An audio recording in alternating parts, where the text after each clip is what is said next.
the mouth of the Withlacoochee River. What we're gonna do is we're gonna put on some of these big live shrimp. We're using 6/0 circle hooks.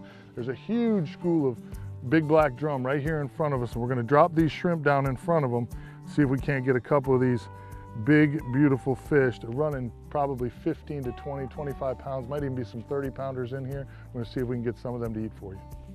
There's a school of about a half an acre of drum right here, and it's just a matter of time before they start eating.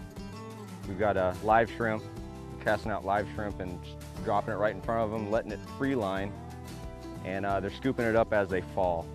We don't have any weight, using 6/0 circle hooks and live shrimp, and we're just letting it fall right in front of them naturally.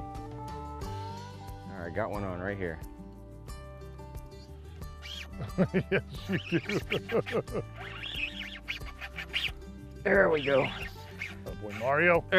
First hook up. Way to start us out there, kiddo. Uh-oh. One tail beat, they're 5 feet, 5 or 6 feet in one tail beat. Their tail's as big as a broom. Uh-oh. Is it a double? It may be. It is. It is. But we gotta, since we're only using 10-pound tests, I've put my finger on the spool to put a little bit of extra pressure, and when I feel that tail beat, you can feel it at the tip of this rod since it's so sensitive. You just let your finger go when he starts running, so you don't crank the drag down, and you don't want to break these fish off. There we go. I think I got this guy. All right, buddy. Here. No, I got it. I got it. Sure? I think I got it. Well, mine's out a ways yet, so I can hold the rod while you get that one in. All right, buddy. I'm surprised the sharks. I got him. You can cut the rod down. I got him. The sharks haven't tuned into these yet.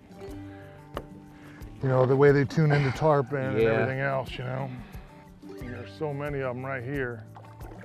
Is this water still pretty salty here? Well, this is right at the mouth of the Withlacoochee, so it's quite fresh. Okay. We have a lot of fresh water here. The sharks might not be able to handle the low salinity. The bull sharks might be able to, but that might be what brings the drum here too. Right.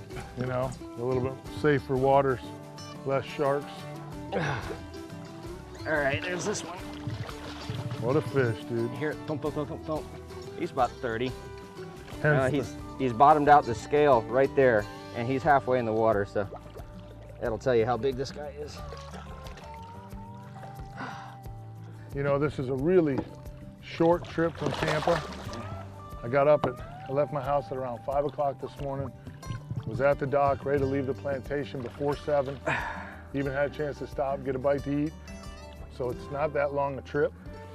And you too can come here, catch fish just like that. To have an 8-year-old or a 10-year-old in the boat, you know, boy or girl, once you catch one of them, a fish this big, they see it, they believe they can do it. I mean, you can turn them into an angler, you know, instantly with a fish this size. And I get a lot of trips from folks that are from inner city that they don't do outdoor stuff. Right. So we take them scalloping. It's a good way to introduce kids to the outdoors. Yep. And then you're done scalloping in 3.5, 4 hours. So you come out here and finish the rest of the day off with 1 or 2 of these big pigs here. And it's a great way to introduce kids. That's how I got my kids to do this. Uh-oh. Boy, that's a nice sound, isn't it? This one's not as big as the other ones. Oh, this one's only 15 pounds? This one's only a 15, 20 pounder, yeah. These 13 rods are perfect for this.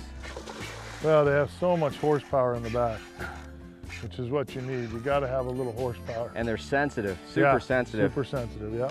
You're using this light line, they don't bite very hard. Every now and again, this one bit pretty hard, but most of the time when they bite it, it's so subtle. Because they swim so slowly, they kind of just lumber around. And they suck the bait up and they just kind of lumber around a little bit more. Coming to your aid, my friend. Beauty. And that's a tiny one. Yeah, that's a smaller one. Some guys are just really tied to the old J hooks and setting the hook and all that. The circle hook makes it so easy, so good for kids and people that don't pay that much attention, because you don't want one of those big, beautiful fish to be hooked in the belly right there. You don't want to lose a fish like that. You don't want to lose a fish like that. Smaller black drum, better to eat. These big ones, not the ones you want to eat. These are the big breeders. Put them back in the water. If you want some to eat, catch some redfish or something else. These are not going to eat so great.